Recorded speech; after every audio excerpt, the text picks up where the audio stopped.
On this week's episode of The Pulse, see how the SHU community came together to raise awareness for Alzheimer's disease. And watch as the pioneers take center stage in the brand new School of Performing Arts. I'm Olivia Tedesco. And I'm Sarah Hasney. These stories and more on Sacred Heart's very own monthly news program. You're watching The Pulse. From Sacred Heart University in Fairfield, Connecticut, this is The Pulse. Alzheimer's impacts around 7 million Americans and their loved ones. On October 18th, nearly 500 members of the Sacred Heart community came together on the Chapel Quad to take a stand in the fight to end Alzheimer's. Senior producer Maura Staples has the story. Growing up, I was always told, "You are so much like Maria. You are definitely Maria's granddaughter." Hearing those words was an honor because I often find myself acting just like her, and I've developed some of her features. Maria was an Italian immigrant who came to the United States to live the American dream. She did just that, marrying my nonno Gino, raising 3 children, and becoming a proud grandmother to 8 grandchildren. Sundays were always spent in her house, gathered around the table for a traditional Italian Sunday dinner. She taught us what it meant to be a true Italian, whether it was cooking or sharing stories about her childhood in Italy, showing us her garden with so many vegetables that she would use in her cooking. As she got older, we started to notice the little things that didn't feel like her. At first, we brushed it off as just old age, but then it became harder to ignore. I share her story today so she doesn't become just another number, because behind every statistic is a family who has loved deeply and lost painfully. I walk with you all today and hope that one day this disease will no longer tear families apart, that future generations won't have to watch their loved ones slowly slip away.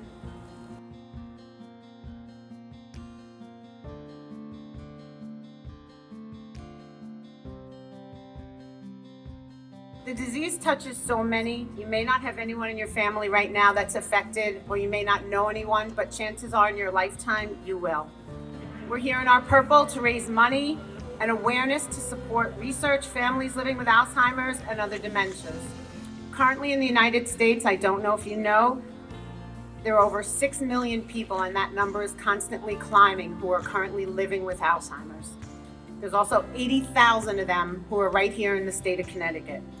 We're a very small state, and that's a very large number. This year we have 40 teams registered, and together we have raised over $15,000 so far. So give yourselves a round of applause. Because of you and every single team, walker, volunteer, and supporter here today, we're able to live out the mission of Sacred Heart University, which is to serve others, to show compassion, and to be people for and with others.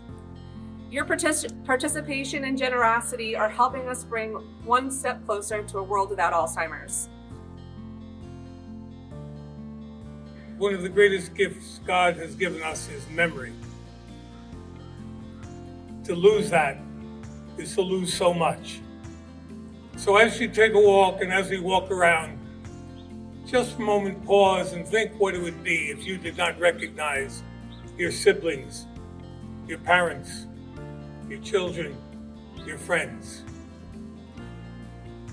For me, every step I take is for her, the memory she gave me, for the love she showed me, and for the legacy she left behind.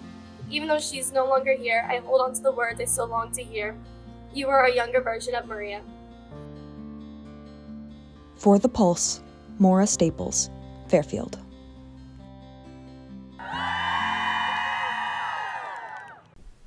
Before the walk began, our very own Professor Gregory Golda sat down with 2 representatives from the Connecticut chapter of the Alzheimer's Association to discuss the deeper meaning behind the event. Hi everyone, and thank you for joining me. I'm Gregory Golda here at Sacred Heart University, and I am with Cheryl Podob and Danielle Ramos, and they are with the Alzheimer's Association, the Connecticut chapter. Welcome to the podcast. Thank you for having us. You've got important information, but you're also very much connected to Sacred Heart University. So tell us how you got involved with the Alzheimer's Walk here at the school. Sure. So I am actually the development manager for Fairfield County, and I manage the Walk to End Alzheimer's for Fairfield County, and Sacred Heart is a part of that. And the way we got connected was that Danielle is one of our volunteers, and she is a community educator, and she, well, why don't you take it from there? So as a community educator, I go throughout the community to just share information, knowledge, some of the curriculum that the Alzheimer's Association has, 10 warning signs, understanding Alzheimer's and dementia. And it's probably a very good fit with this school. I imagine, there was a lot of interest. Yes. The students are always very excited to get engaged with the community. It's something that's unbelievable, and I don't see it on other campuses, I will tell you that. So I imagine you didn't just stumble into this kind of field. There's got to be a personal story which attached you to the Alzheimer's cause. Yes. My grandmother passed away from Alzheimer's, as did her sister, as did my mom's half-brother from Lewy body dementia. And in the 4 years that I've been here, I have over 5 friends who have lost parents. So it's something that's very near and dear to my heart. So in the last 3 years, the school has raised over $50,000. Wow. The very first year we raised like $8,000 and had 220 kids that came. Last year, they raised over $25,000 and they had over 400 kids that came. So we expect between 500 and 600 students and professors and faculty and family to be here this year at the walk. As quick as it starts, it feels like it ends. It moves very quickly, but it's a wonderful experience for us. I think every single year, having been on the walk committee for over a decade, every year it still is just an incredible experience for me. And so I think in growing, I think the students really, they seem to really just take hold of it. It sounds like it for sure. So how do people volunteer with your organization beyond the walk? Advocacy is a very big way. Community education is another way. Working with the Walk Planning Committee. You can also just want to volunteer for the day of the walk as well. Absolutely.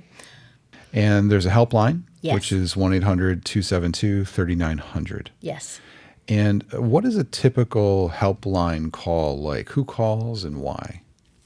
Really, I feel like any question you have, Anything you they will have get you the answer. at any given time. So even if it's something as, oh, mom is doing this or dad is doing that, what does that mean? They can call and say, this is the behaviors that I'm seeing being exhibited. What does that mean? That helpline is there anytime, day or night. And that's the best part, I think. Well, Cheryl and Danielle, I can't thank you enough for being here, and I hope this podcast finds a lot of people and gives them the information to get involved with your wonderful efforts here. Thank you. Thank you. Thank you for having us. Again, this is Gregory Golda here at Sacred Heart University. The podcast is called Activate, and it starts with you. It's incredible to see the SHU community come together for such a great cause. If you want to hear more about the organization and its mission, you can check out the full conversation on Golda's podcast, Project Activate, now streaming on YouTube. When we get back, take a look behind the curtain at Sacred Heart's new School of Performing Arts. And stay tuned for our SHU Spotlight Entertainment Roundup. All the buzz from Sacred Heart and beyond, right here.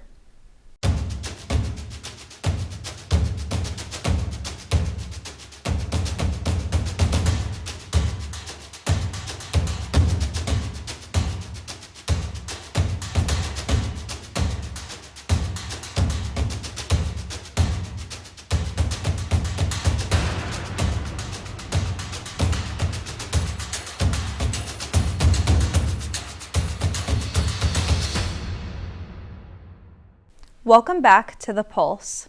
Sacred Heart is raising the curtain on a new chapter. The university has officially launched its School of Performing Arts, also known as SoPA. Senior producer Shannon Tuttle spoke with faculty members involved in the program to learn more about this exciting opportunity. Theater, music, dance, and choral. Welcome to your new School of Performing Arts. So the School of Performing Arts is this really exciting endeavor here at Sacred Heart University, where we're bringing together the academic study of performing arts in theater, music, ritual, and dance, with our incredible top-ranked programs in actual performance that's run out of student affairs. SoPA will enhance the previous performing art programs to a bigger stage. A crucial partner in this expansion was Associate Professor Charles Gillespie. I have dreamed of being involved with the performing arts more intentionally here at SHU since I was hired, and this was a real opportunity to do what, for me, is an actual dream job, which is to get to work with my colleagues who are experts in these fields to think about new and exciting ways that we can make performing arts happen on campus and around the world. The new school will connect theater, dance, choral, band, and orchestra under one name, along with the John and Sabina Center for the Performing Arts, which was newly renovated in the fall of 2024. SoPA's faculty, staff, and students will be more integrated with each other and in the arts. So they're running into each other on a more casual basis. And so there's an affinity, I believe, that's developing slowly, but it's there. And I see, for example, in the gospel choir, many of those members are in the band or in other choirs. There is a cross-fertilization of students and their skills. Ranked 11th by the Princeton Review, SHU has already solidified themselves amongst the top performing art universities. SoPA plans to enhance that recognition by fostering creativity and strengthening the quality of performances. SoPA is going to be a place to bring things together where we can do stuff we never could before, right? There's a lot of work to be ready for a dance ensemble show because we want it to be professional quality here at Sacred Heart University. What would it mean if we created some opportunities for you to choreograph a dance at the end of a class that's on a particular era? School of Performing Arts is going to create the resources, the time, the energy, the funding, and the support for our students to do that creativity all across their curriculum. SoPA is also based on supporting students academically through their college experience. Considering that we have almost 1,000 students involved in some form of performing arts, we really wanted to give it some official academic recognition. This opportunity is going to be to think about performing, doing the thing like a lab, and then to have a class where reflecting on the thing, using those skills from the liberal arts and critical thinking, writing, understanding history and culture, where they can start to work together. Involvement in the performing arts is not just confined to SoPA.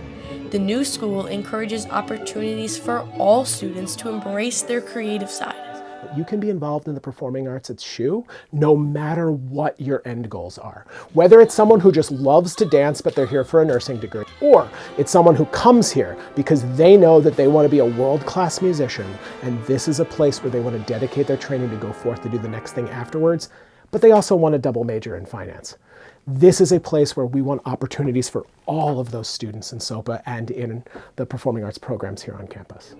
With the creation of SoPA, the stage is set to invite the Sacred Heart community to step into the spotlight. For The Pulse, Shannon Tuttle, Fairfield, Connecticut. Speaking of performing arts, Isabella Generazzo and Dylan Dupree met with the president of the Theater Arts program for an exclusive behind-the-scenes look at what it's like being a student that's tapping their way into show business here at SHU.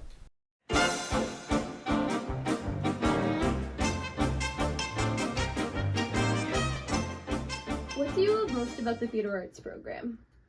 The thing that I love most about the Theater Arts program is the amount of opportunities that all the students in the program have. Everything from being on stage to being backstage, there's a place for everybody, and no matter what you're interested in, you can either join that path, or if there's something that we've never done before, we are very open to people creating new paths for themselves. You do a lot of different things here in this program, and there's different aspects that people can join in, which you mentioned. What are the different things that you can involve yourself in the Theater Arts program? So besides our main stage season, which is our 7 main productions, we also have a variety of different other performance options.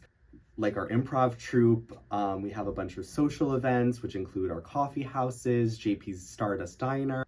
We also do Theater Fest, which is our New Works Festival, where we give the opportunity for students to write, direct, and stage manage new works. We also have the Repertory Theater Company, so we have industry professionals come in and we also take trips to go visit their sites. Can you talk a little bit about the season this year? The show A Midsummer Night's Dream just closed, which took place in our black box. It's a William Shakespeare classic. Coming up is Bear, the pop opera, which is happening in our little theater. It's a gorgeous musical with a very touching story, so I encourage you all to come see it. And on our main stage is Bus Stop, the adaptation of the movie. The movie starred Marilyn Monroe, which is very exciting. For the end of the semester, we have A Christmas Carol, which will be happening for our 4th season. It's our annual fundraiser, which is originally by Charles Dickens and adapted by Grace Caroline Curley, a former student here at Sacred Heart. And for next semester, we begin the semester with Amelie, which is the musical taking place in our Black Box Theater, followed by Lend Me a Tenor, which is a comedy farce taking place in our Little Theater. And to close out the season, we are doing Nice Work If You Can Get It in the Edgerton Center. So you touched on all of the spaces that the performances are done in. What would you say is your favorite space to work in? For me personally, I would say the Black Box Theater is my personal favorite performance space that we have. We are currently in the booth right now. It is one of our newest spaces for the program. It's in the John and Sabina Center for Performing Arts, which is very exciting. It's only 2 years old. It has tons of tech. It's a state-of-the-art facility, and it really has everything that I am passionate about. I'm very much into stage management, and this is a great little spot for me to perfect my craft in. Lastly, what is it like being the president of the Theater Arts program, and what do you enjoy most about it? Being the president of the Theater Arts program this season is so rewarding, getting to see new first years come in and experience the program the way I did 4 years ago. It is such a joy to bring new memories and create new shows and experiences with the underclassmen below me. I see all the passion and energy, and it makes me so excited for their future, just like how I was 4 years ago. Whether you're just joining us for a show or you're really interested in learning more about the program, I highly encourage you to come support our season. We have so many more tickets for the rest of the season available, so go visit the Edgerton Center box office. For The Pulse, Isabella Generazzo, Fairfield. From Sacred Heart's latest theater productions to exciting campus events, we got your SHU entertainment fix covered in this week's Entertainment Roundup. Let's turn it over to Will Morgan, who's here to break down all the headlines and keep us in the loop. Exciting things are coming up in Sacred Heart Entertainment. SHU TAP presents Bear, a pop opera. Set in a Catholic boarding school, Bear follows a group of young people as they navigate love, sexual identity, and the challenges of growing up in a world full of expectations. Bear will be running from October 23rd to November 2nd in the Little Theater. SHU Band presents Angels in the Architecture at the SHU Community Theater on October 19th, featuring works by Ticelli, Demej, Fano, and more performed by Sacred Heart's Wind Ensemble. Choral Ensemble will be performing Franz Schubert's Mass in G in the Chapel of the Holy Spirit on November 8th as part of their Choral Masterwork series. Four Heart Harmony will be performing, along with a selection of shorter works sung by the Concert Choir and the Schupermen. That's all for this week's Entertainment Roundup. I'm Will Morgan. Back to you guys. Thanks, Will. When we get back, see how SHU sports are gearing up to bring the heat this winter season. And don't miss the play-by-play on the Pioneer season so far.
Welcome back to The Pulse.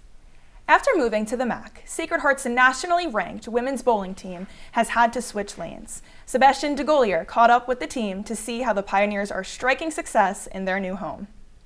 After spending 15 seasons in the Northeastern Conference and a single season of being independent, the Sacred Heart women's bowling team has found somewhere new. Conference USA. We were trying to get into a conference, and the athletic department and the athletic director specifically was working really hard. They had re-asked the NEC. We asked a couple of conferences and were told no.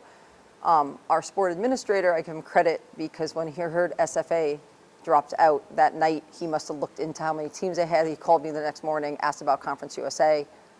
I was pretty surprised, and then they immediately just started contacting them. Conference USA will bring a level of competition unlike anything the Pioneers have seen before, with every team in the conference being ranked in the NCAA Top 25. Well, I would say any sport that has like 7 of the top 10 teams ranked in the United States, I would think that would be about as difficult as it's going to be. Although the Pioneers did not receive an at-large bid to the NCAA championships last year, they are looking to change that this year. We have to be cleaner, we have to be more prepared, better shots. We have to be ready for bigger moments, better in the 10th, better when it comes down to the wire, just more prepared mentally than we were before. Even with stronger opponents ahead, the Pioneers are feeling more excitement than nerves. I think the most exciting part is going to be that big weekend in March where all those top 10 teams pretty much are there. It's going to be a lot of fun. It's going to be a really competitive atmosphere. Those 2 NEC championships that I got to be a part of were 2 of the best weekends with this team. It's postseason in bowling is really, really intense, and it's really fun, so I'm really excited that we have the opportunity to compete in that again. After being independent for a year, the move to Conference USA means more for the program than just new competition. And it was priority, just the amount of communication we had. And for what is a smaller sport, it's for them to work that hard to make sure we had a new home made everybody feel, I think, a little better. And we do have a home. Granted, it is the toughest conference in the country, and I think the top 6 teams are in it.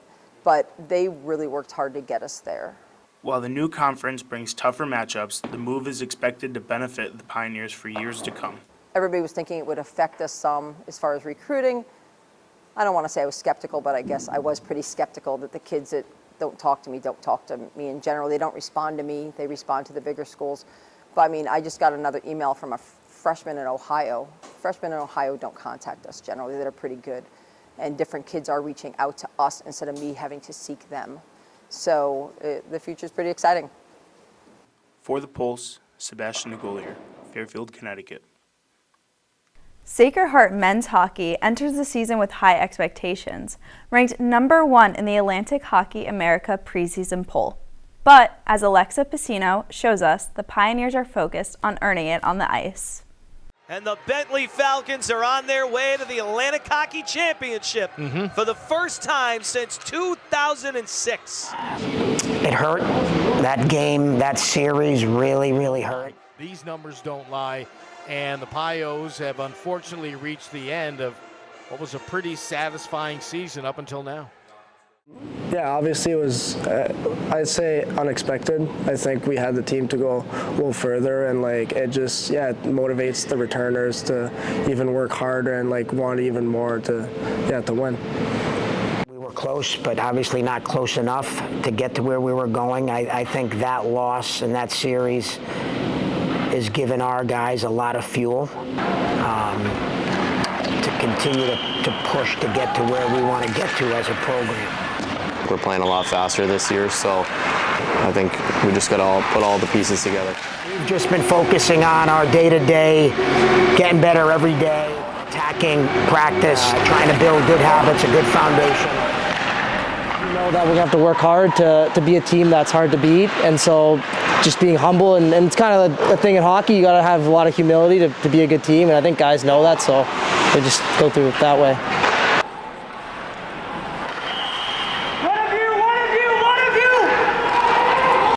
It doesn't really matter if you're a senior, a captain, or you're a freshman, first-year guy. I think everybody's held accountable the same way. We just want to get a little bit better every day and keep climbing, keep fighting every day, and see where the cards fall. For the Pulse, Alexa Piscino, Fairfield. Mid-season's here, and Sacred Heart sports are just heating up. Here's our very own Colin McLeod with this week's Sports Roundup.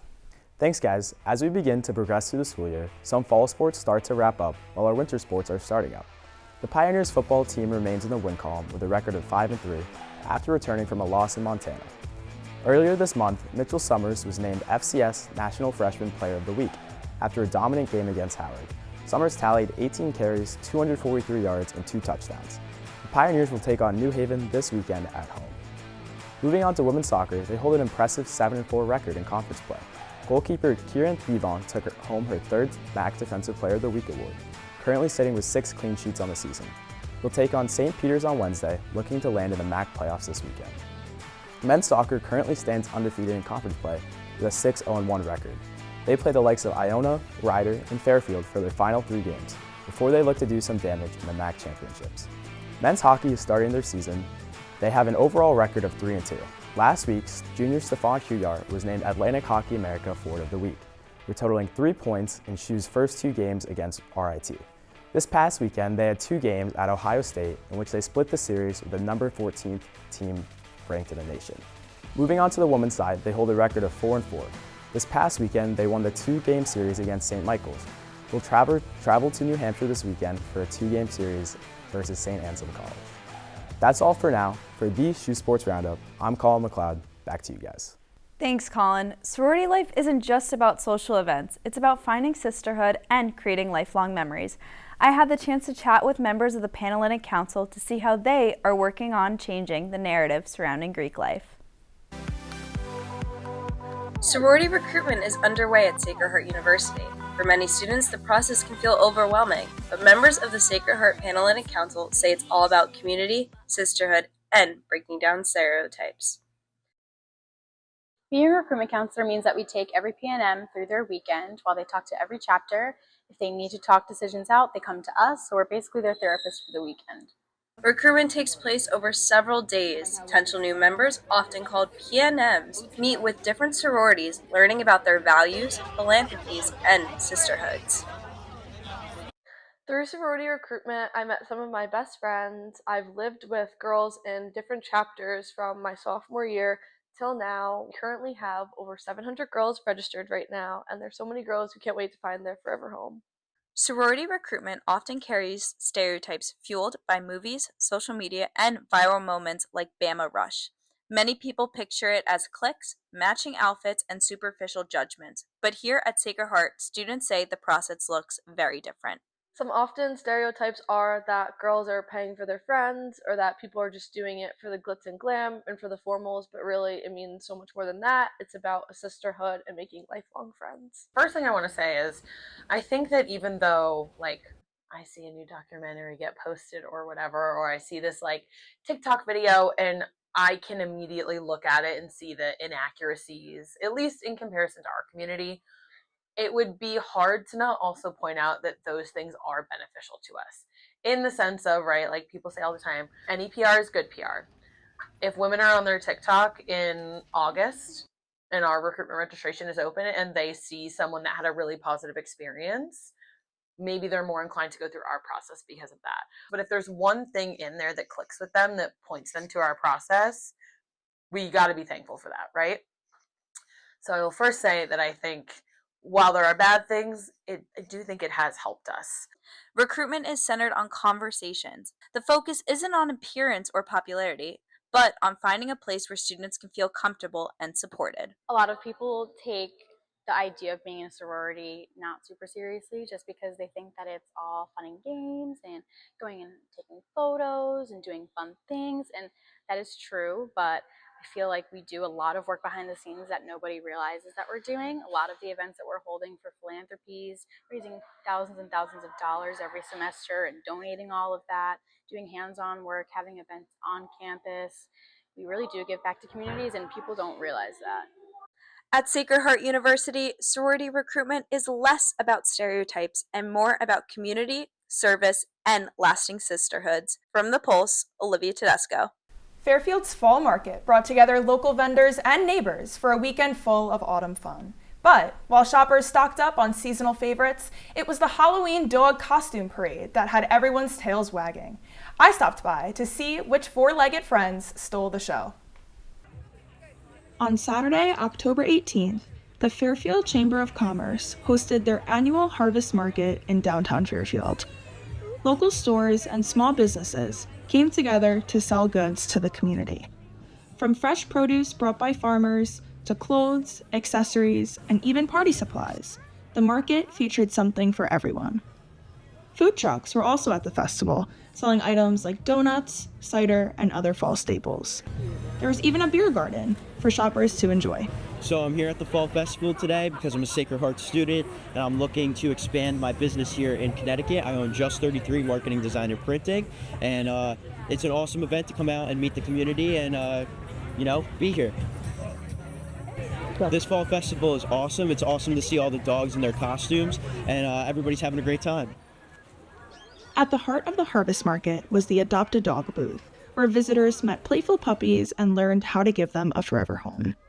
At noon, everyone's tail was wagging in excitement when the Halloween dog costume parade began. Dozens of pups, dressed as everything from hot dogs to superheroes, lined up with their owners for a chance to win Best Dressed. The parade was a moment that showed how sometimes the best part of the Halloween season isn't the pumpkins, apple picking, or haunted houses, but the dogs dressed as butterflies and bumblebees. For The Pulse, this is Sarah Hasney, Fairfield, Connecticut. Wait, they were so cute. I know. What better way to kick off the Halloween season than with pumpkins and pups? Well, that's all we have for you guys today. Thanks so much for watching, and be sure to tune in to our next episode. I'm Sarah Hasney. And I'm Olivia Tedesco. We'll see you next time on The Pulse.